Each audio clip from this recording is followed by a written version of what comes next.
سلام سلام شهرم جان ما خوشحال بودیم تیا برنگوش داشتن تی صدای هشکت شهرم جان مترکم وکی وتی بولنگ هم پیش داران که دلت هم وش بی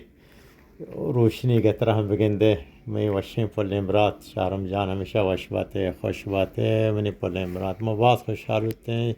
تی آواز هشکت شهرم جان شهرم پل ما خوشحال بودیم زیاد